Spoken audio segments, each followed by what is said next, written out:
Hello friends आज की इस वीडियो में हम लोग देखने वाले हैं जो ज्ञान बिंदु जीएस एकेडमी, जिसके डायरेक्टर जो हैं रोशन आनंद सर हैं, उनके द्वारा जो है बिहार दरोगा प्री एग्ज़ाम 2025 के लिए होमवर्क सीरीज़ चलाया जा रहा है। ठीक है, डे 1 जो था उसके हम लोग लेकर आए हैं, उसका पीडीएफ और सभी जो टॉपिक्स है वो यहाँ पर दिए गए हैं। करेंट अफेयर्स आपको पढ़ना है, परीक्षा मंथन का पेज नंबर पढ़ना है 6, 7, 8, 9, 10। ठीक है, मॉडर्न हिस्ट्री में क्या पढ़ना है तो भारत में यूरोपीय कंपनियों का आगमन। पॉलिटी में क्या पढ़ना है तो भारत का संवैधानिक विकास। इंडियन ज्योग्राफी में क्या पढ़ना है तो भारत की अवस्थिति व विस्तार। स्टैटिक जीके में क्या पढ़ना है तो भारतीय शास्त्रीय नृत्य व भाषाएं। और क्वेश्चन बैंक जो पढ़ना है सेट 1 पढ़ना है, पेज नंबर 41 से 48 तक, 1 से लेकर 50 क्वेश्चन डिस्कशन के साथ आपको पढ़ना है। तो इस वीडियो में हम लोग उन्हीं सभी टॉपिक्स को हम लोग कवर करेंगे। वीडियो जो है वो मास्टर वीडियो होने वाला है और वीडियो जो है वो थोड़ा क्या ज़्यादा लंबा होगा। ठीक है, तो वीडियो में धैर्य बनाकर अंत तक बने रहिएगा। तो चलिए हम लोग पहला जो टॉपिक कवर करेंगे, हम लोग मॉडर्न हिस्ट्री का, हम लोग भारत में यूरोपीय कंपनियों का आगमन को कवर करेंगे। उसके बाद धीरे धीरे ये चारों टॉपिक्स को, पाँचों को कवर करेंगे। ठीक है, तो मॉडर्न हिस्ट्री में हम लोग भारत में यूरोपीय कंपनियों का आगमन से शुरू करते हैं। ठीक है, चलिए स्टार्ट करते हैं। भारत में यूरोपीय कंपनियों का आगमन। चलिए ठीक है, वीडियो को लाइक कर दीजिएगा, चैनल पर नए हो चैनल को सब्सक्राइब करके बेल आइकन को जरूर से जरूर प्रेस कर लीजिएगा। ठीक है, तो मुगल वंश की स्थापना से पूर्व एकमात्र यूरोपीय कंपनी भारत आई, उसका नाम जो था पुर्तगाली कंपनी था। ठीक है, इस कंपनी का भारत में आगमन कब हुआ था तो 1498 में हो गया था। ठीक है, चलिए आगे देखेंगे।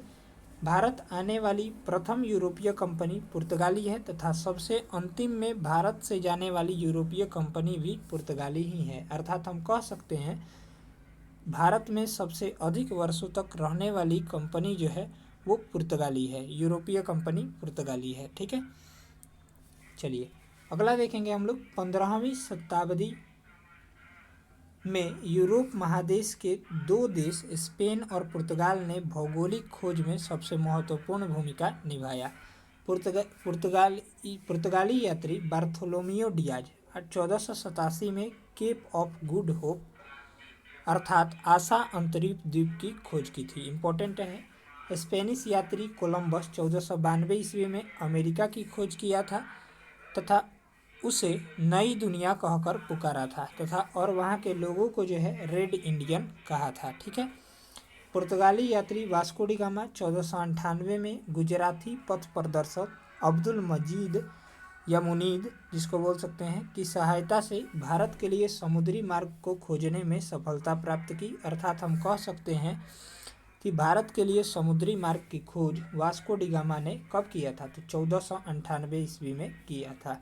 1498 ईस्वी में किया था। ठीक है, चलिए अगला देखेंगे हम लोग। वास्को डी गामा सर्वप्रथम केरल के मालाबार तट अर्थात भारत के पश्चिमी तट पर पहुंचा। वास्को डी गामा का स्वागत केरल के राजा जमोरिन ने किया। इसका विरोध अरबी मूल के व्यापारियों ने किया। भारत आने वाला द्वितीय पुर्तगाली यात्री जो था वो अल्ब्रेज केब्राल था, जो 1500 ईस्वी में भारत आया था। इन्होंने ही ब्राज़ील की खोज की थी। ठीक है, ब्राज़ील के खोजकर्ता कौन है तो अल्ब्रेज केब्राल। चलिए आगे देखेंगे हम लोग। वास्को डी गामा 1498 ईस्वी में भारत से लौटने के क्रम में कुछ मसाला भारत से खरीदा और वह उस मसाला को लेकर पुर्तगाल वापस गया। वास्को डी गामा पुर्तगाली बाजार में जब मसाले को बेचा तो उसे 60 गुना अधिक मुनाफा प्राप्त हुआ, जिस कारण पुर्तगालियों ने यह लक्ष्य बनाया कि भारत के साथ मसालों का व्यापार किया जाए। ठीक है, पुर्तगाली व्यापार पर नियंत्रण स्थापित करने को लेकर 1505 ईस्वी में पुर्तगाली गवर्नर या वायसराय का पद लाया गया। प्रथम पुर्तगाली वायसराय 1505 ईस्वी में फ्रांसिस्को द अल्मोड़ा बना, जो 1509 तक इस पद पर रहा। अल्मोड़ा ने समुद्र पर कब्जा करने को लेकर एक नीति चलाया जिसे नीला जल की नीति कहते हैं, ब्लू वाटर पॉलिसी कहते हैं। इस नीति के तहत पुर्तगालियों ने समुद्र पर कब्जा कर लिया, जिस कारण पुर्तगालियों को समुद्र का स्वामी कहा जाता है। नीला जल की नीति का अंत जो किया था अल्बुकर्क ने कर दिया था। पुर्तगालियों का मुगलों के साथ संबंध स्थापित अकबर के समय स्थापित हुआ। भारत में कार्टेज व्यवस्था की शुरुआत पुर्तगालियों ने किया। मुगल बादशाह अकबर ने पुर्तगालियों में अरब सागर में व्यापार करने को लेकर कार्टेज खरीदा था। चोल का युद्ध कब हुआ था? तो 1508 ईस्वी में हुआ था। ठीक है, चोल का युद्ध 1508 ईस्वी में हुआ था। दूसरा पुर्तगाली गवर्नर बनकर 1509 ईस्वी में अल्फांसो दी अल्बुकर्क आया, जो 1515 ईस्वी तक पद पर रहा। अल्बुकर्क को भारत में पुर्तगाली साम्राज्य का वास्तविक संस्थापक माना जाता है। अल्बुकर्क ने 1510 ईस्वी में बीजापुर के सुल्तान यूसुफ आदिल शाह से गोवा छीन लिया। अल्बुकर्क ने पुर्तगाली पुरुषों को प्रोत्साहन किया कि वे भारतीय स्त्री के साथ विवाह करें। ठीक है, अल्बुकर्क को राजा राममोहन राय का पूर्वगामी कहा जाता है। राजा राममोहन राय का पूर्वगामी अल्बुकर्क को कहा जाता है, क्योंकि अल्बुकर्क ने पुर्तगालियों द्वारा शासित भारतीय क्षेत्रों में सती प्रथा का अंत कर दिया था। पुर्तगालियों ने गोवा, दमन दीव, दादर एवं नागर हवेली का उपनिवेशीकरण किया। पुर्तगालियों ने मध्य अमेरिका से आलू, तंबाकू, मक्का भारत लाया। हम यह कह सकते हैं कि पुर्तगालियों के आगमन से ही भारत में उपरोक्त वस्तुओं की खेती होनी प्रारंभ हुई। पुर्तगालियों ने भारत में प्रिंटिंग प्रेस और जहाज निर्माण कला का विकास किया। वास्को डी गामा जो है 3 बार भारत आया था, 1498 ईस्वी में, 1502 ईस्वी में और 1524 ईस्वी में। पुर्तगालियों ने हिंद महासागर में फारस की खाड़ी में हॉर्मुज में अपनी अड्डा बनाया। पुर्तगालियों को 1632 ईस्वी में उग्रिल से खदेड़ने का श्रेय मुगल बादशाह शाहजहां को जाता है। आज़ादी के बाद भी पुर्तगाली ईस्ट इंडिया कंपनी भारत में बनी रही। भारत की सेना ने 1961 ईस्वी में ऑपरेशन विजय के तहत गोवा को पुर्तगालियों से मुक्त करवाया।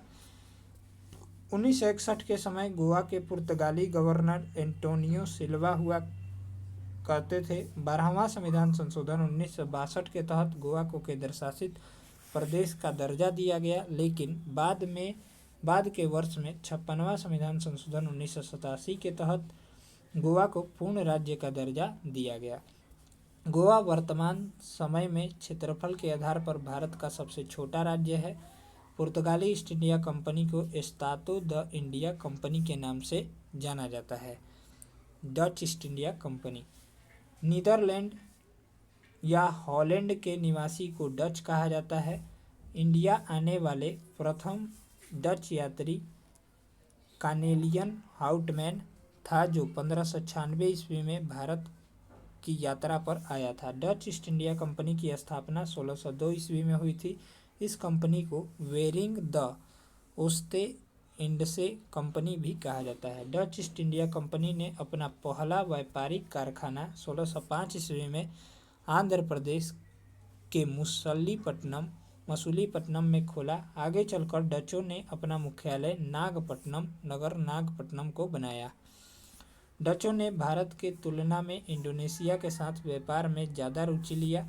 डचों ने सिर्फ भारत के पूर्वी तट पर अपना व्यापारिक कारखाना खोला। सूती वस्त्र को निर्यात का वस्तु बनाने का श्रेय डचों को जाता है। भारत में डचों का पतन बेदरा के युद्ध से हुआ। यह युद्ध कब हुआ था? तो 1759 ईस्वी में ब्रिटिश ईस्ट इंडिया कंपनी और डच ईस्ट इंडिया कंपनी के बीच हुआ। इस युद्ध में डचों की हार हुई।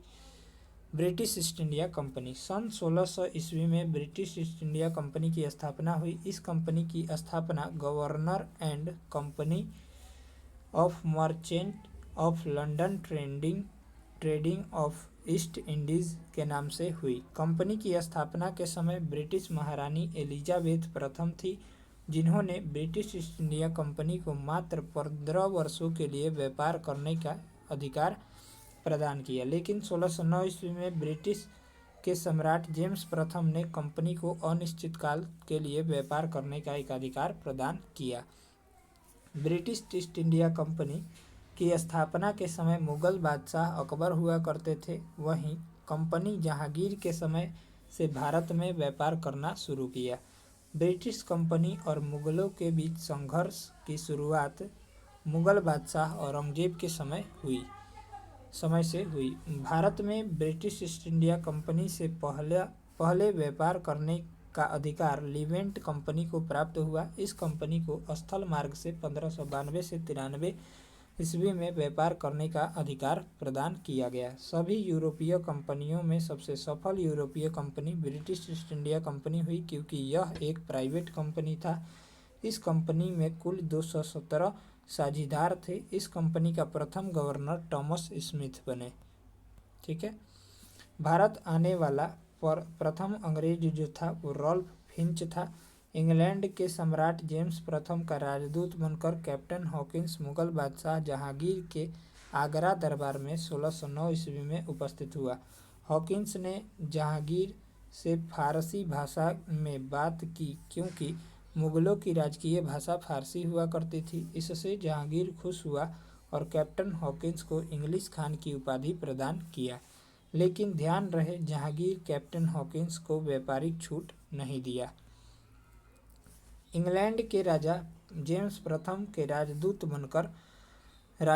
बनकर 1615 ईस्वी में सर थॉमस रो जहांगीर के दरबार में आया, जिसे जहांगीर ने व्यापारिक छूट प्रदान किया। स्वाली का युद्ध। यह युद्ध गुजरात के सूरत नामक शहर में 29 नवंबर 1612 को ब्रिटिश ईस्ट इंडिया कंपनी एवं पुर्तगाली ईस्ट इंडिया कंपनी के बीच हुई। इस युद्ध में अंग्रेजों की जीत हुई। नोट: मुगलों का प्रमुख व्यापारिक केंद्र जो था वो सूरत था। मुंबई, यह सालसेट द्वीप पर स्थित शहर है। यह द्वीप सर्वाधिक आबादी वाला द्वीप है। इस शहर की स्थापना गेराल्ड अंगियार ने किया है। 1661 ईस्वी में पुर्तगाली राजकुमारी कैथरीन का विवाह ब्रिटिश राजकुमार चार्ल्स द्वितीय के साथ हुआ। इस विवाह के उपरांत चार्ल्स द्वितीय को पुर्तगालियों से दहेज के रूप में मुंबई मिला, जिसे चार्ल्स द्वितीय ने 1665 ईस्वी में 10 पाउंड वार्षिक किराया पर ब्रिटिश ईस्ट इंडिया कंपनी को सौंप दिया। कलकत्ता बंगाल के सूबेदार अजीम उस शान ने 1690 के दशक में मात्र 1200 रुपये की वार्षिक किराया पर 3 गांव सूतानती, कालीकटा और गोविंदपुर अंग्रेजों को दिया। जॉब चार्नॉक नामक अंग्रेज ने इन तीनों गांवों को मिलकर कोलकाता नामक शहर को स्थापित किया। यह शहर अंग्रेजों का प्रथम प्रेसिडेंसी नगर बना।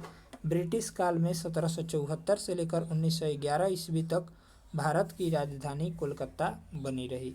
1911 में तृतीय दिल्ली दरबार का आयोजन हुआ, जिसमें यह घोषणा किया गया कि भारत की राजधानी कोलकाता की जगह दिल्ली बनाया जाएगा।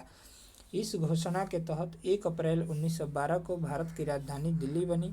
तब से लेकर आज तक भारत की राजधानी दिल्ली ही बनी रही है। प्रथम दिल्ली दरबार का आयोजन 1877 में तथा द्वितीय दिल्ली दरबार का आयोजन 1903 में हुआ था। 18वीं सदी में बंगाल इतना समृद्ध था कि उसे भारत का स्वर्ग कहा जाने लगा था।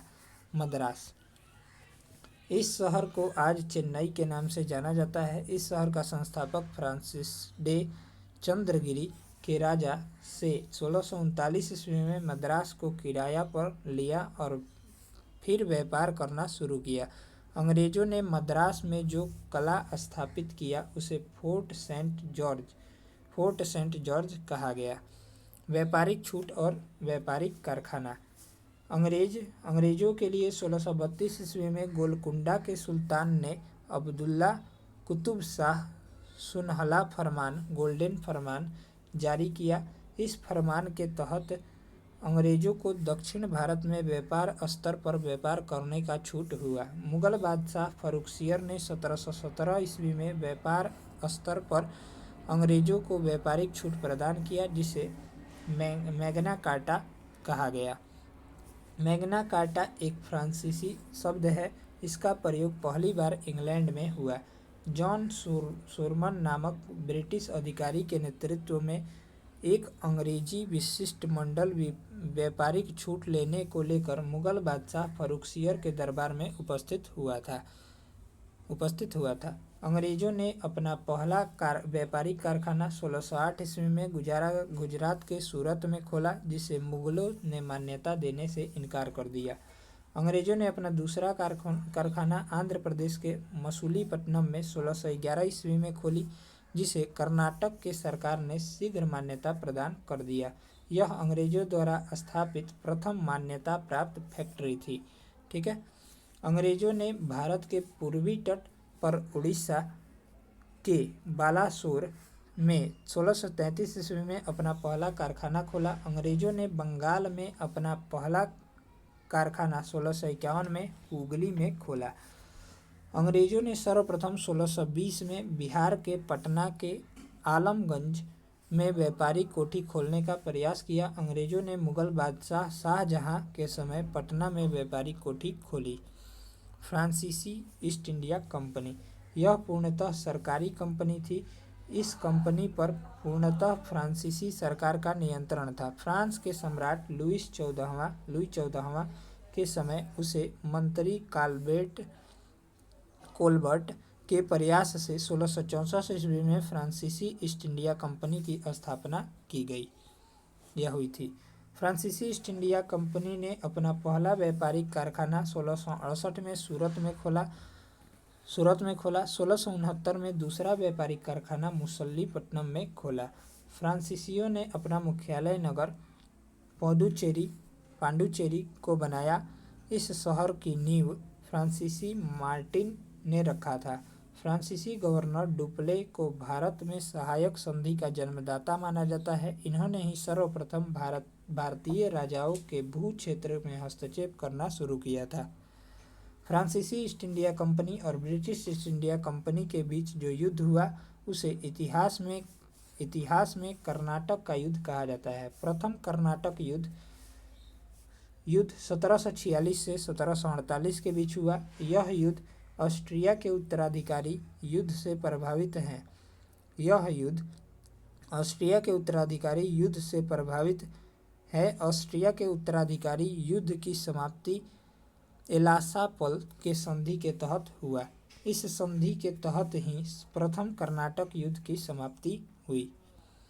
अंग्रेज गवर्नर बारनोट ने फ्रांसीसी जहाज पर कब्जा कर लिया। यही घटना प्रथम कर्नाटक युद्ध का तत्कालिक कारण बना। प्रथम कर्नाटक युद्ध को सेंट थोमे के युद्ध के नाम से जाना जाता है। कब हुआ? 1748 में। द्वितीय कर्नाटक युद्ध 1749 से 1754 के बीच में होने वाला युद्ध था। इस युद्ध का संबंध हैदराबाद और कर्नाटक के उत्तराधिकारी युद्ध से रहा है। इस युद्ध की समाप्ति 1754 ईस्वी में पांडुचेरी की संधि के तहत हुआ है। द्वितीय कर्नाटक युद्ध के दौरान 1749 ईस्वी में अंबूर का युद्ध हुआ था। तृतीय कर्नाटक युद्ध 1756 से 1763 के बीच हुआ। यह युद्ध यूरोप महादेश में होने वाले सप्तवर्षीय युद्ध से प्रभावित था। सप्तवर्षीय युद्ध ब्रिटिश और फ्रांस के बीच 1756 से 1763 के बीच हुआ था। इस सप्तवर्षीय युद्ध की समाप्ति 1763 ईस्वी में हुए पेरिस के संधि के तहत हुआ है। इसी पेरिस के संधि के तहत तृतीय कर्नाटक युद्ध की भी समाप्ति हुई है। वांडीवास का युद्ध, यह युद्ध 22 जनवरी 1760 को यह युद्ध ब्रिटिश और फ्रांसीसी के बीच हुआ। ब्रिटिश ईस्ट इंडिया कंपनी और फ्रांसीसी ईस्ट इंडिया कंपनी के बीच हुआ। इस युद्ध में ब्रिटिश के तरफ से नेतृत्व सर आयरकूट ने किया, तो वहीं फ्रांसीसियों की तरफ से नेतृत्व काउंट लाली ने किया था। इस युद्ध में ब्रिटिश की जीत हुई। इस युद्ध से ही भारत में फ्रांसीसी ईस्ट इंडिया कंपनी का पतन हुआ माना जाता है। ठीक है, चलिए, तो ये जो रहा हमारा, वो हम लोग कंप्लीट कर लिए हैं भारत में यूरोपीय कंपनियों का आगमन, यानी जो है हम लोग दूसरा मॉडर्न हिस्ट्री का, एक सेकेंड वेट कीजिए, बता रहे हैं। मॉडर्न हिस्ट्री का हम लोग पहला चैप्टर जो था भारत में यूरोपीय कंपनियों का आगमन, उसको हम लोग कंप्लीट कर चुके हैं। चलिए अब हम लोग आगे देखते हैं। आगे जो है ना हम लोग देखेंगे क्वेश्चन बैंक को हम लोग कवर कर लेते हैं। 6 नंबर पर है जो क्वेश्चन बैंक सेट 1 डिस्कस करना है। पेज नंबर 41 से लेकर 48 तक, क्वेश्चन नंबर 1 से लेकर 50 तक डिस्कशन के साथ पढ़ना है। तो चलिए हम लोग इसको भी पढ़ लेते हैं। चलिए तो ये जो हुआ था बिहार पुलिस मद्य निषेध दरोगा एवं अनुमंडल अग्निशमालय पदाधिकारी नियुक्ति प्रारंभिक परीक्षा का हल प्रश्न पत्र है। ठीक है, 16/7/2023 को हुआ था। चलिए देखते हैं। चलिए तो पहला प्रश्न है 1 से लेकर 50 तक करना है हमको। ठीक है, तो कीव राजधानी है, तो कीव राजधानी जो है वो कहाँ की है?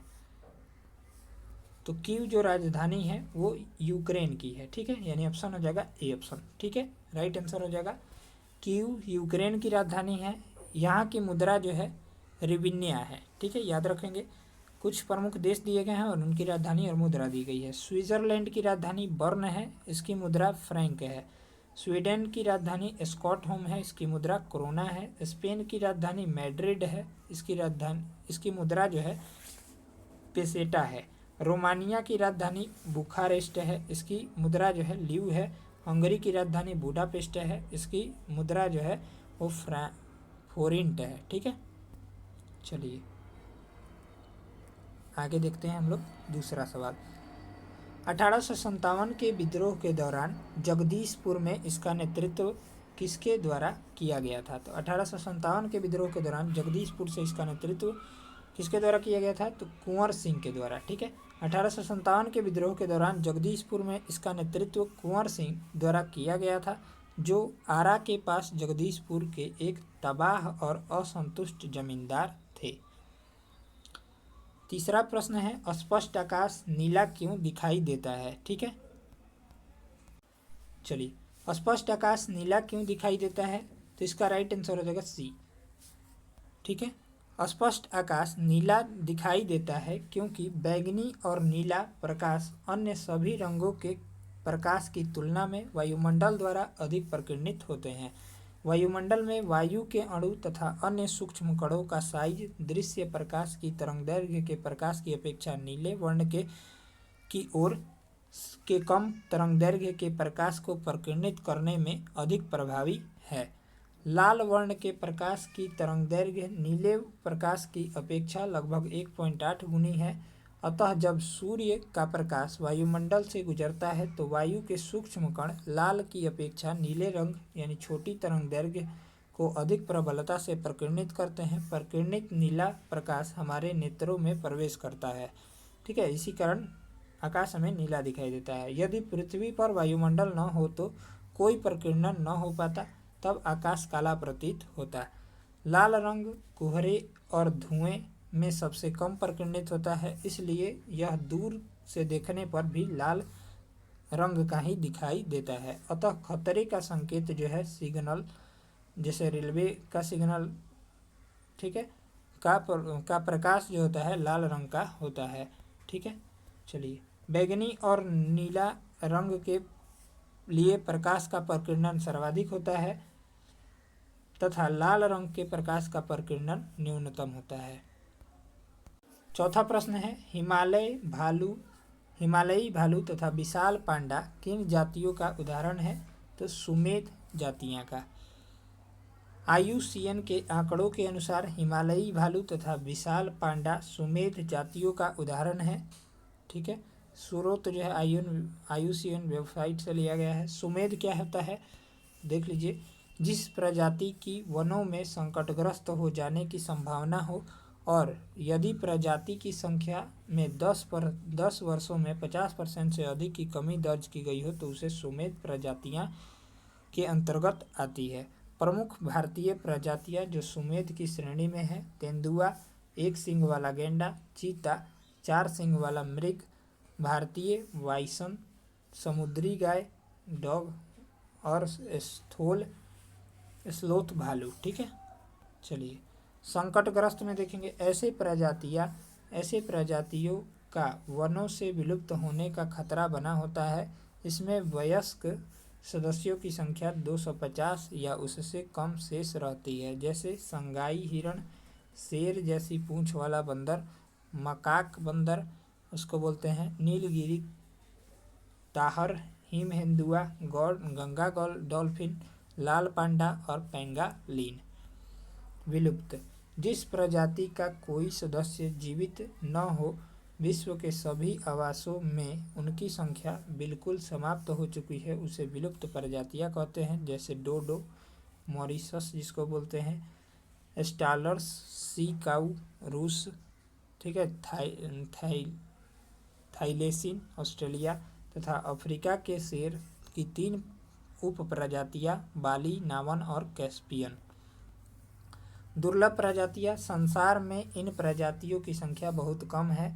ये प्रजातियां कुछ ही स्थानों पर सीमित या बड़े क्षेत्रों में विरल रूप से बिखरी हुई है। हम्बोसिया इंकरेंस बड़े दक्षिणी पश्चिमी घाट भारत की एक दुर्लभ प्रजाति है। लुप्त हो रहे महत्वपूर्ण जीवों हेतु भारत का संरक्षण के प्रयास। प्रोजेक्ट टाइगर 1973 में भारत सरकार द्वारा बाघ, जो एक संकटग्रस्त प्रजाति है, के संरक्षण हेतु इसे शुरू किया गया था।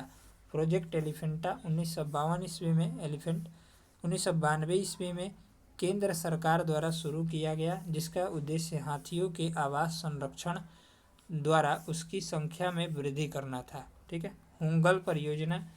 हंगुल परियोजना, इस परियोजना को जम्मू कश्मीर सरकार, IUCN तथा WWF ने मिलकर 1970 में शुरू किया था।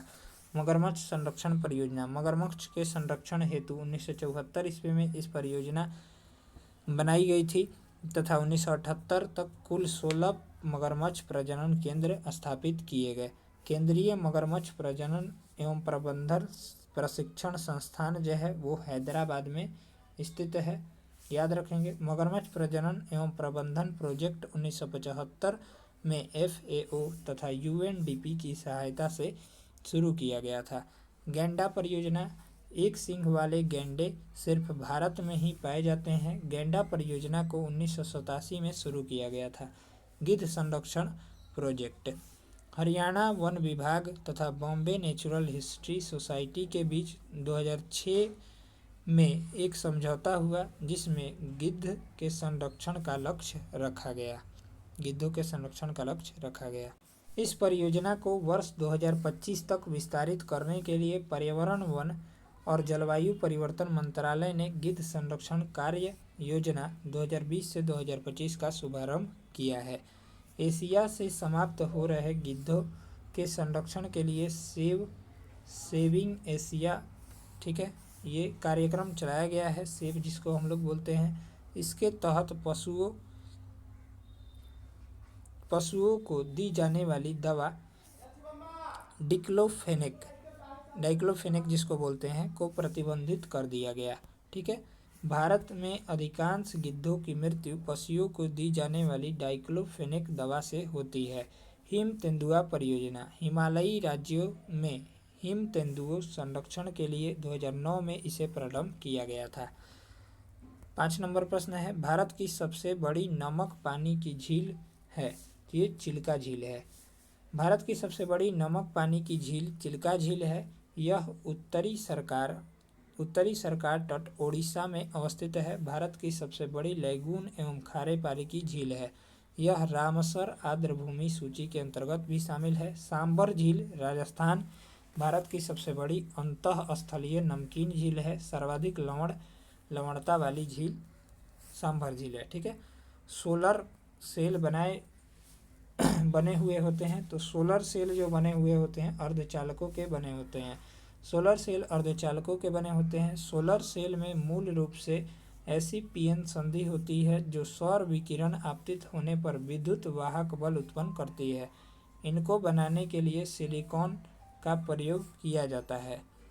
सौर सेल एक पीएन जंक्शन डायोड है जो सौर ऊर्जा को सीधे विद्युत ऊर्जा में रूपांतरित करता है। यह प्रकाश विद्युत ऊर्जा फोटो इलेक्ट्रिक इफेक्ट के सिद्धांत पर कार्य करता है। सिलिकॉन का प्रयोग किया जाता है। ठीक है। सौर सेल एक पीएन जंक्शन डायोड है जो सौर ऊर्जा को सीधे विद्युत ऊर्जा में रूपांतरित करता है। यह प्रकाश विद्युत प्रभाव फोटो इलेक्ट्रिक इफेक्ट के सिद्धांत पर कार्य करता है। प्रकाश का प्रत्येक अवशोषित फोटॉन एक इलेक्ट्रॉन और एक छिद्र होल उत्पन्न करता है। वास्तव में संयोजकता का एक इलेक्ट्रॉन फोटॉन की ऊर्जा प्राप्त कर चालन पट्टी कंडक्शन बंध में पहुंच जाता है, जिससे संयोजकता पट्टी कहा जाता है जिससे संयोजकता में एक छिद्र होल उत्पन्न हो जाता है। इस प्रक्रिया में उत्पन्न विद्युत क्षेत्र इलेक्ट्रॉनों को एन क्षेत्र की ओर, छिद्र होल को पी क्षेत्र की ओर ले जाया जाता है। अतः जंक्शन के दोनों सतहों पर विपरीत आवेश उत्पन्न होते हैं और उन सतहों के बीच एक विद्युत वाहक बल स्थापित हो जाता है। यह विद्युत वाहक बल बाह्य परिपथ में विद्युत धारा स्थापित करता है। ठीक है, ऐसे पदार्थ जिनकी विद्युत चालकता चालक एवं अचालक पदार्थों के बीच होती है उन्हें हम लोग अर्धचालक कहते हैं, जैसे सिलिकॉन और जर्मेनियम। ठीक है, चलिए अब हम लोग आगे, अगला प्रश्न है, द्वितीय विश्व युद्ध में धुरी राष्ट्रों में निम्न में से कौन सा देश शामिल नहीं था। इसको हम लोग यहाँ से देखेंगे तो इसका करेक्ट ऑप्शन हो जाएगा हमारा, वो हो जाएगा ब्रिटेन। ठीक है, ब्रिटेन शामिल नहीं था। द्वितीय विश्व युद्ध में ब्रिटेन धुरी राष्ट्रों में शामिल नहीं था। सितंबर 1939 को जर्मनी ने पोलैंड पर आक्रमण किया। इसके साथ द्वितीय विश्व युद्ध की शुरुआत हुई। ग्रेट ब्रिटेन, फ्रांस और अमेरिका के सहयोग से यूरोपीय देशों जो गुट बना वह मित्र राष्ट्र के नाम से प्रसिद्ध हुआ। धुरी राष्ट्र में शामिल देश जर्मनी, जापान, इटली इत्यादि थे। ठीक है, निम्नलिखित देशांतरों में से कौन सा भारतीय मानक समय के लिए संदर्भ के रूप में माना जाता है। तो इसका राइट आंसर हो जाएगा 82 डिग्री 30 मिनट पूर्वी देशांतर। ठीक है, 82 डिग्री 30 मिनट पूर्वी देशांतर रेखा को भारतीय मानक समय के निर्धारण हेतु मानक यमायुत्तर माना गया है, जो कि उत्तर प्रदेश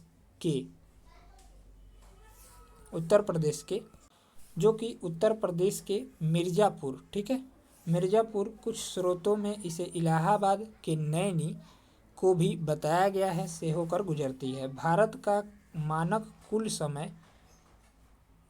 मानक समय कुल 5 राज्यों से होकर गुजरती है। ठीक है, वो कौन कौन से हैं, तो उत्तर प्रदेश, मध्य प्रदेश, छत्तीसगढ़, आंध्र प्रदेश एवं उड़ीसा और आंध्र प्रदेश। ठीक है, चलिए, वधवागम शब्द में कौन सी संधि सही है। तो इसका राइट आंसर हो जाएगा वधु प्लस आगम। ठीक है, यानी ऑप्शन हो जाएगा बी, वधु प्लस आगम सही है। ठीक है, दो शब्दों के मेल से जो विकार उत्पन्न होती है उसे संधि कहते हैं। संधि के प्रकार, संधि 3 प्रकार के होते हैं, स्वर संधि, व्यंजन संधि और विसर्ग संधि। प्रश्नानुसार वधवागम शब्द का सही संधि विच्छेद वधु प्लस आगम होगा। वधवागम यण संधि का उदाहरण है। स्वर संधि के कुल 5 प्रकार होते हैं, कौन कौन से, तो वृद्धि स्वर संधि, दीर्घ स्वर संधि, गुण स्वर संधि, यण संधि और अयादि स्वर संधि। यण संधि के उदाहरण, अति प्लस अधिक, अत्यधिक, इति प्लस आदि, इत्यादि, सु प्लस आगत, स्वागत, सु प्लस अक्ष, स्वच्छ और उपरि प्लस उक्त, उपर्युक्त। ठीक है, ये याद रखिएगा, पूछा जाएगा। यण संधि, जब किसी शब्द के अंतिम में ई वर्ण या उ और री के बाद कोई अन्य स्वर आए तो विकार स्वरूप ई उ री के जगह पर क्रमशः य व र हो जाता है। जैसे वधु प्लस आगम तो वधवागम। ठीक है, उ आया ना, वधु और आ तो वा बन गया। ठीक है, चलिए, इसे ही सु प्लस अक्ष, स्वच्छ, इति प्लस आदि, इत्यादि और पितृ प्लस इच्छा, पितृक्षा। चलिए नेक्स्ट देखते हैं। चलिए, ये तो मैथ का प्रश्न है, आप लोग इसको सॉल्व कर लेंगे, PDF टेलीग्राम पर मिल जाएगा। 11 नंबर सवाल है, बिहार में पहली बार राष्ट्रपति शासन कब लगाया गया था। ये 1968 में लगाया गया था। बिहार में पहली बार राष्ट्रपति शासन 29 जून 1968 को लगाया गया था। जो 26 फरवरी 1969 तक रहा। उस समय बिहार के मुख्यमंत्री भोला पासवान शास्त्री थे। उस समय राष्ट्रपति डॉक्टर जाकिर हुसैन एवं बिहार के राज्यपाल नित्यानंद कानूनगो थे। बिहार में अब तक कुल 8 बार राष्ट्रपति शासन लग चुका है। अंतिम बार राष्ट्रपति शासन 7 मार्च 2005 से 24 नवंबर 2005 तक लगा था। नेक्स्ट है प्रधानमंत्री पीबीटीजी की विकास मिशन डैश से संबंधित है, तो इसका राइट आंसर हो जाएगा आदिवासी समूहों के विकास से संबंधित है। प्रधानमंत्री पीबीटीजी विकास मिशन आदिवासी समूहों के आर्थिक सामाजिक विकास से संबंधित है। पीबीटीजी का full form particular vulnerable tribal group होता है।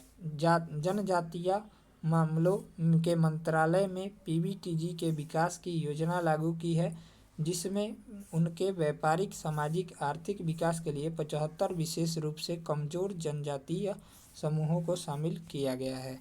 योजना के प्रावधान के अनुसार राज्यों को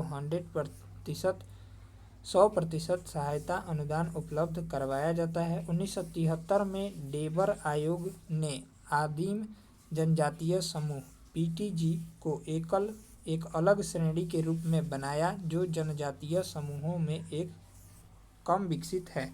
वर्ष 2006 में भारत सरकार ने पीटीजी का नाम बदलकर पीबीटीजी कर दिया।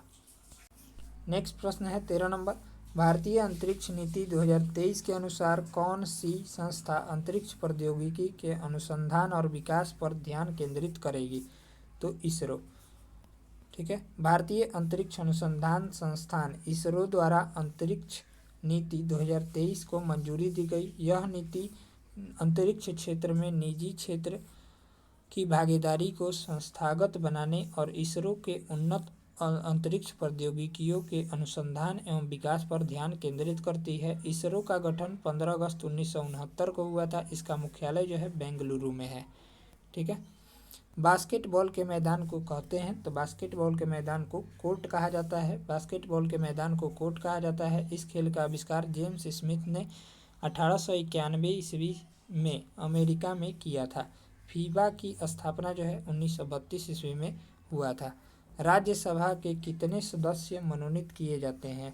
तो ये 12 सदस्य। राज्यसभा के 12 सदस्यों को राष्ट्रपति द्वारा मनोनीत किया जाता है आर्टिकल 80(3) के अनुसार। ऐसे व्यक्ति होते हैं जिन्हें कला, साहित्य, विज्ञान, समाज सेवा के संबंध में विशेष ज्ञान या व्यवहारिक अनुभव हो। विजयनगर साम्राज्य में अमरम शब्द का अर्थ क्या था? तो इसका राइट आंसर हो जाएगा सैनिकों को अनुदान। विजयनगर साम्राज्य में अमरम शब्द का अर्थ सैनिकों को दिया जाने वाला अनुदान है। यह भूमि का सबसे बड़ा भूखंड था जो नायकों को प्रदान किया जाता था, किंतु भूमि पर नायकों का स्वामित्व नहीं होता था, बल्कि इससे होने वाली आय पर उनका विशेष अधिकार होता था। राष्ट्रपति की सलाह से लोकसभा को भंग कर सकता है। तो राष्ट्रपति प्रधानमंत्री की सलाह से लोकसभा को भंग कर सकता है। राष्ट्रपति प्रधानमंत्री की सलाह से लोकसभा को भंग कर सकता है। राष्ट्रपति प्रधानमंत्री या मंत्रिपरिषद की सलाह पर लोकसभा को निश्चित अवधि से पहले ही भंग किया जा सकता है, अनुच्छेद 85 के अनुसार। प्रायद्वीपीय भारत की सर्वोच्च चोटी कौन सी है? प्रायद्वीपीय भारत की सर्वोच्च चोटी जो है वो अन्नाईमुड़ी है। ठीक है, यानी ऑप्शन हो जाएगा ए ऑप्शन। इसका हम लोग यहाँ पर दिया गया है, व्याख्या देखते हैं। अन्नाईमलाई पर्वत चोटी अन्नाईमुड़ी 2695 मीटर जो ऊंची है, प्रायद्वीपीय भारत एवं दक्षिण भारत की सबसे ऊंची चोटी है। मोती प्राप्त करने के लिए संवर्धन किया जाता है ये ओयस्टर का। ठीक है, मोती प्राप्त करने के लिए ओयस्टर का संवर्धन किया जाता है। ओयस्टर की दृष्टि से मन्नार की खाड़ी, कच्छ की खाड़ी एवं सौराष्ट्र का समुद्री किनारा महत्वपूर्ण है। इससे मोती प्राप्त की जाती है। मनुष्य नेत्र में पुतली के आकार का नियंत्रण होता है, तो ये परितारिका द्वारा। मनुष्य नेत्र में पुतली का आकार का नियंत्रण परितारिका आइरिस द्वारा होता है। कॉर्निया के पीछे एक संरचना होती है जिसे परितारिका कहते हैं। परितारिका गहरा पेशीय डायफ्राम होता है जो पुतली के आकार को नियंत्रित करता है। पुतली नेत्र में प्रवेश करने वाले प्रकाश की मात्रा को भी नियंत्रित करता है। मानव नेत्र एक कैमरे की भांति है।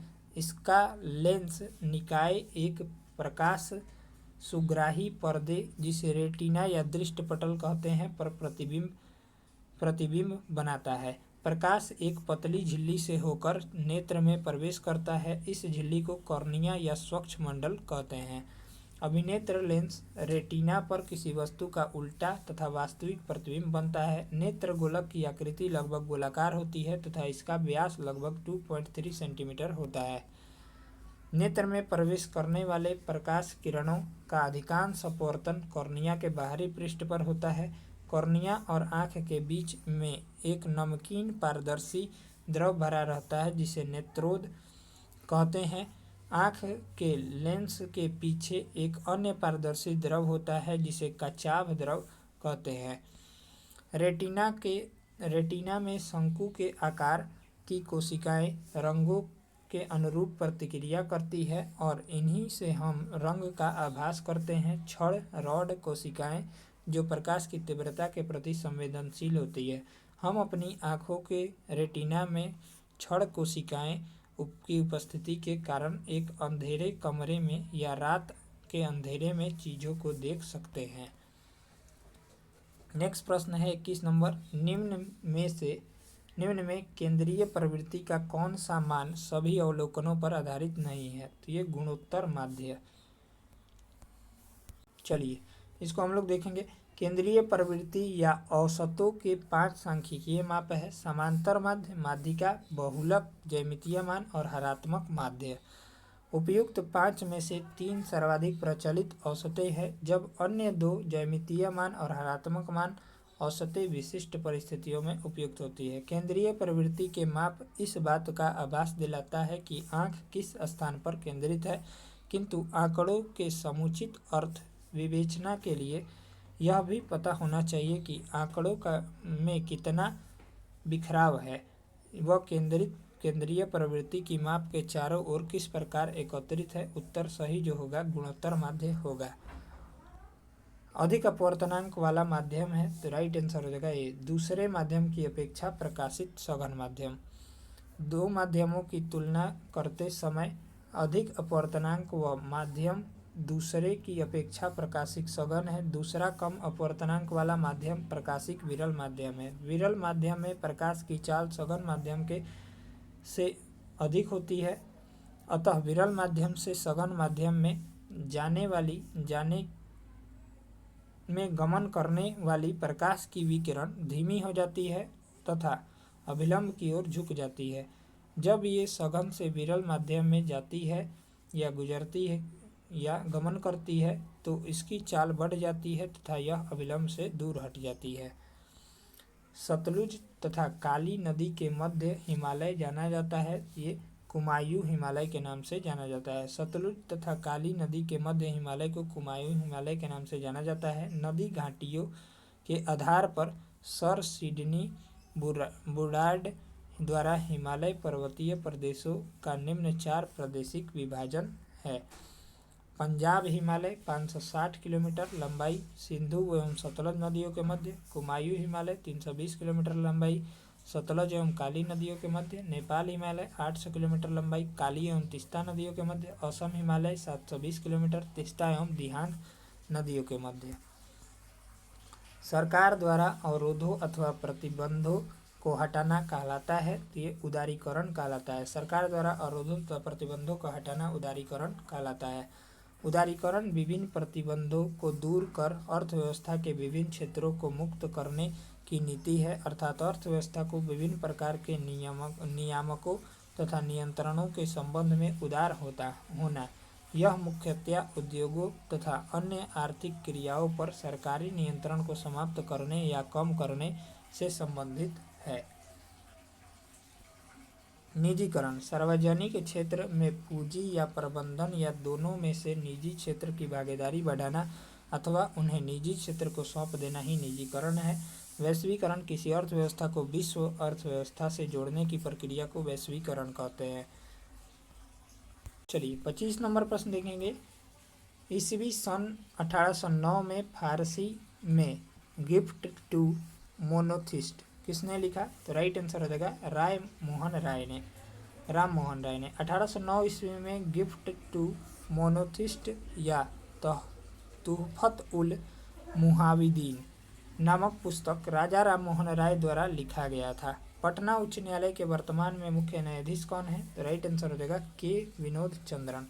पटना उच्च न्यायालय हाई कोर्ट के मुख्य न्यायाधीश जस्टिस के विनोद चंद्रन को नियुक्त किया गया है। ठीक है, 29 मार्च 2023 को उन्होंने शपथ लिया।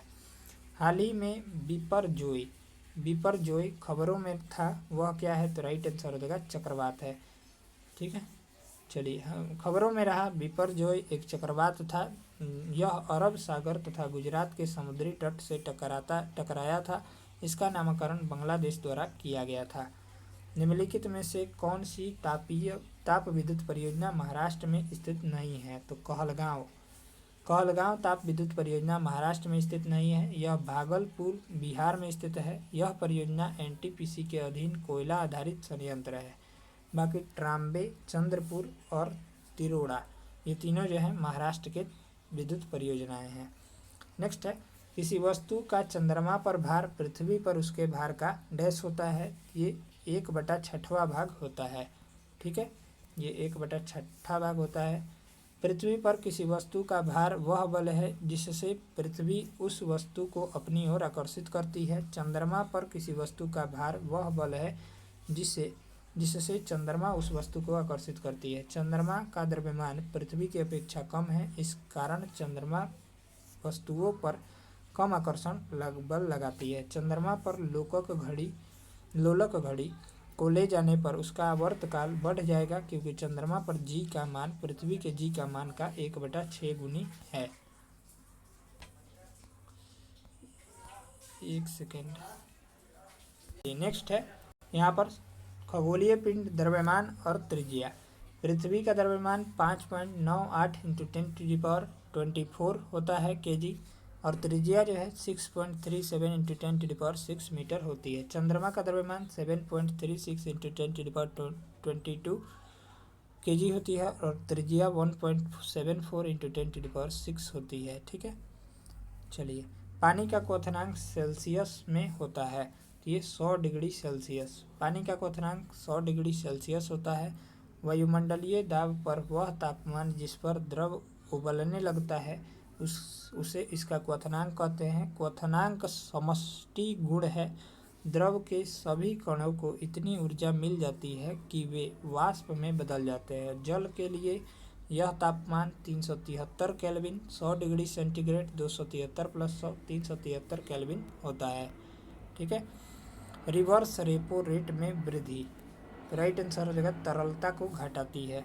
रिवर्स रेपो रेट में वृद्धि जो है वो तरलता को घटाती है। रिवर्स रेपो दर वह दर है जो भारतीय रिजर्व बैंक अपने ग्राहकों को उनसे लिए गए अल्पकालिक ऋणों पर प्रदान करता है। रिवर्स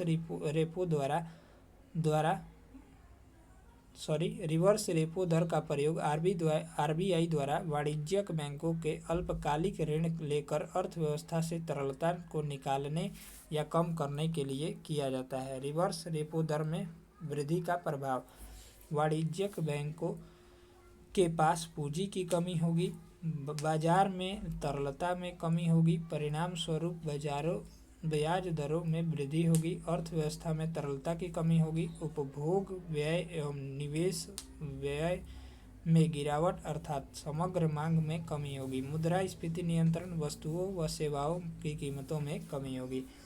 गागर में सागर भरना मुहावरे का अर्थ क्या है? तो राइट आंसर हो जाएगा थोड़े शब्दों में अधिक कहना। गागर में सागर भरना मुहावरे का सही अर्थ थोड़े शब्दों में अधिक कहना होगा।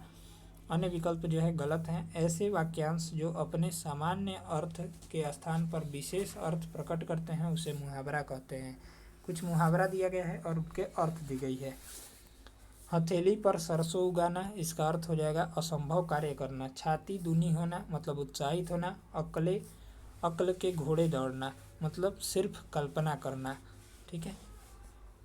नेक्स्ट प्रश्न है, धुआंधार प्रपात का संबंध निम्नलिखित में से किस नदी से है? ये नर्मदा नदी से है। ठीक है, ये राइट आंसर हो जाएगा डी। धुआंधार प्रपात का संबंध नर्मदा नदी से है। जलप्रपात किसे कहते हैं? तो जब नदी का जल किसी स्थान पर खड़े ढाल यानी क्लिफ के ऊपरी भाग से अत्यधिक तीव्र गति से नीचे की ओर गिरता है तो उसे जलप्रपात कहते हैं।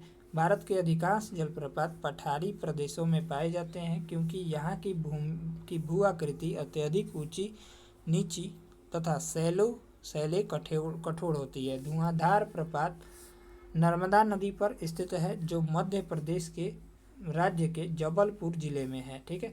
दुग्ध धारा और कपिल धारा जलप्रपात नर्मदा नदी पर स्थित है, याद रखेंगे। ठीक है, ये मैथ का प्रश्न है, इसको आप लोग देख लीजिएगा। ठीक है। नेक्स्ट प्रश्न है, गुरु दक्षिणा शब्द में कौन सा समास है? तो राइट आंसर हो जाएगा तत्पुरुष समास। गुरु दक्षिणा शब्द में तत्पुरुष समास है। समास जब दो या दो से अधिक शब्द मिलकर जो नया शब्द बनाते हैं उसे हम लोग समास कहा जाता है। समास के भेद कौन कौन से हैं? तो समास के 6 भेद है, अव्ययी भाव समास, तत्पुरुष समास, बहुब्रीहि समास, द्विगु समास, द्वंद्व समास और कर्मधारय समास।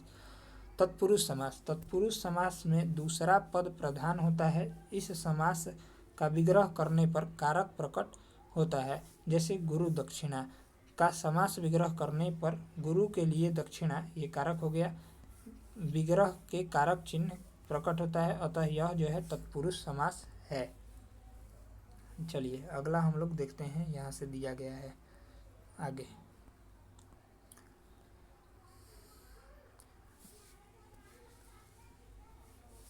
सिनेमेटोग्राफ संशोधन विधेयक 2023 का मुख्य उद्देश्य क्या था? तो राइट आंसर हो जाएगा पायरेटेड फिल्म कंटेंट को रोकना व आयु के अनुसार रेटिंग सुनिश्चित करना।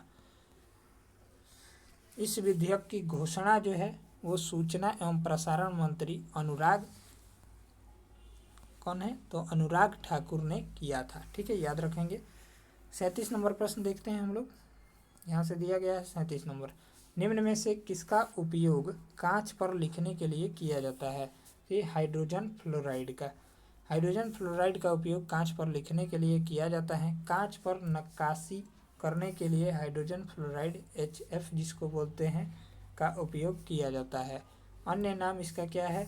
तो फ्लोरोहाइड्रिक, हाइड्रोफ्लोरिक तथा हाइड्रोनिक फ्लोराइड इत्यादि। यह जल में हाइड्रोजन का विलयन है। हाइड्रोजन फ्लोराइड का सूत्र HF होता है। हाइड्रोजन फ्लोराइड का निर्माण होता है ऐसे। ठीक है, याद रखेंगे। चलिए, हाइड्रोजन फ्लोराइड में हाइड्रोजन आबंध होता है, इस कारण इसके क्वथनांक एवं गलनांक का मान असामान्यतः उच्च होता है। हाइड्रोजन फ्लोराइड हाइड्रोजन आबंध को निम्न रूप में प्रदर्शित करता है। ठीक है, N तक। हाइड्रोजन फ्लोराइड एक निर्बल अम्ल है, वीक एसिड है, जो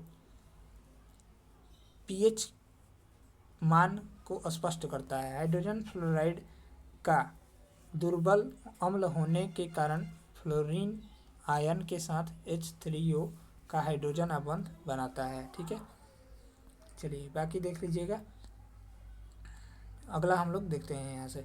1915 में भारत लौटने के बाद गांधी जी ने डैश की तरह कपड़े पहनने का निर्णय किया। इसका जो राइट आंसर हो जाएगा कठियावाड़ी किसानों की तरह। ठीक है, यानी ऑप्शन हो जाएगा बी, ऑप्शन राइट हो जाएगा। चलिए इसका व्याख्या देखते हैं। 1915 में भारत में गांधी जी लौटने के बाद जो है कठियावाड़ी किसान की तरह कपड़े पहनने का निर्णय लिया। 1921 में जाकर उन्होंने वह छोटी धोती धारण की जिसे वे आजीवन पहनते रहे। मध्यकाल में 39 नंबर सवाल है, मध्यकाल में सामंत को उसका लॉर्ड जो जमीन देता है वो डैश कहलाती थी? ये फीफ कहलाती थी। अगला प्रश्न है, निम्न में से कौन सा एक मिश्रण नहीं है? ये हो जाएगा आश्रित जल। आश्रित जल मिश्रण नहीं है, शेष सभी जो है मिश्रण है। आश्रित जल एक यौगिक होता है।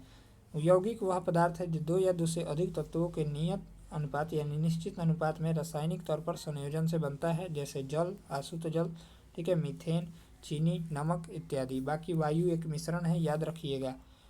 चलिए, मिश्रण उस पदार्थ को कहा जाता है जो एक या एक से अधिक शुद्ध तत्वों या यौगिकों से मिलकर बना होता है। किसी पदार्थ को अन्य प्रकार के तत्वों में भौतिक प्रक्रम द्वारा पृथक नहीं किया जा सकता। जल में घुले हुए सोडियम क्लोराइड को वाष्पीकरण या आसवन विधि द्वारा पृथक किया जाता है। ठीक है, भौतिक विधि के द्वारा इसे रासायनिक अवयवों में पृथक नहीं किया जा सकता। इस प्रकार चीनी एक पदार्थ है क्योंकि यह एक ही प्रकार का शुद्ध अवयव रखता है। किसी भी स्रोत से प्राप्त होने वाली किसी एक पदार्थ के अभिलाक्षणिक गुण समान होंगे। नेक्स्ट है, एक देश में एक विशेष वर्ष के दौरान उत्पादित सभी अंतिम वस्तुओं व सेवाओं के कुल मूल्यों को कहा जाता है। ये सकल घरेलू उत्पाद यानी जीडीपी कहा जाता है। ठीक है, नेक्स्ट है, प्रथम विश्व युद्ध का तत्कालिक कारण जो था वो राइट आंसर हो जाएगा ऑस्ट्रिया के राजकुमार फर्डिनेंड की हत्या था। ठीक है, प्रथम विश्व युद्ध का तत्कालिक कारण 28 जून 1914 को शुरू हुआ था। ऑस्ट्रिया के राजकुमार फर्डिनेंड की हत्या थी। यहाँ पर अगला पॉइंट है, इस घटना को सेराजोवा हत्याकांड के नाम से भी जाना जाता है। इस घटना को ऑस्ट्रिया में सर्बिया का षड्यंत्र मानते हुए उसके खिलाफ युद्ध की घोषणा कर दी। नवनिर्वाचित लोकसभा में तत्कालिक अध्यक्ष प्रोटेम स्पीकर किसे चुना जाता है? तो राइट आंसर हो जाएगा वो हो जाएगा लोकसभा के वरिष्ठतम सदस्य को। प्रोटेम स्पीकर की नियुक्ति जो है वो कौन करता है? तो राष्ट्रपति करता है। ठीक है, याद रखेंगे। कौन सा देश G20 का सदस्य नहीं है? तो राइट आंसर हो जाएगा बांग्लादेश। बांग्लादेश G20 का सदस्य नहीं है। G20 का गठन 1999 ईस्वी में एशिया वित्तीय संकट के बाद वित्त मंत्रियों और केंद्रीय मंत्रियों के गवर्नरों के लिए वैश्विक आर्थिक और वित्तीय मुद्दों पर चर्चा करने के लिए एक मंच के रूप में की गई थी। G20 में 19 देश, अफ्रीकन यूनियन और यूरोपीय संघ मिलकर कुल 21 सदस्य हैं। G20 के सदस्य अर्जेंटीना, ऑस्ट्रेलिया, ब्राज़ील, कनाडा, चीन, France, Germany, Bharat, Indonesia, Italy, Japan, दक्षिण कोरिया, मेक्सिको, सऊदी अरब, रूस, ये सब हैं। ठीक है, अमेरिका, यूरोपीय संघ और अफ्रीकी संघ जो है 2023 में इसका सदस्य बना है। निम्न में से कौन सा एक पादप युग्म में उभयलिंगी पुष्प होते हैं? तो राइट आंसर हो जाएगा हमारा गुड़हल तथा सरसों में। गुड़हल तथा सरसों पादप युग्म के उभयलिंगी पौधे हैं। ठीक है, जब पुष्प के में पुंकेसर एवं स्त्री केसर दोनों उपस्थित होते हैं तो उसे उभयलिंगी कहते हैं, जैसे गुड़हल और सरसों। जब पुष्प में पुंकेसर अथवा स्त्री केसर में कोई एक जननांग उपस्थित होता है तो पुष्प एक लिंगी कहलाते हैं, जैसे पपीता और तरबूज। पुष्प पौधों में प्रजनन का कार्य करते हैं तथा फल एवं बीज उत्पन्न करते हैं। पुष्प एक डंठल द्वारा तने से संबंधित होते हैं। इस डंठल को वृंत या पेडिसेल कहते हैं। वृंत के सिरे पर स्थित चपटे भाग को पुष्पासन या थैलामस कहते हैं। एक प्रारूपित पुष्प में पुष्प पत्रों के 4 भाग होते हैं जिन्हें पुष्प के चक्र भी कहते हैं, जो पुष्पासन पर एक निश्चित क्रम में व्यवस्थित होते हैं। बाह्य दलपुंज, पुमंग, नर जननांग, जयांग, मादा जननांग। बाह्य दलपुंज एवं दलपुंज को पुष्प का सहायक अंग तथा पुमंग एवं जयांग को आवश्यक अंग कहते हैं या कहा जाता है।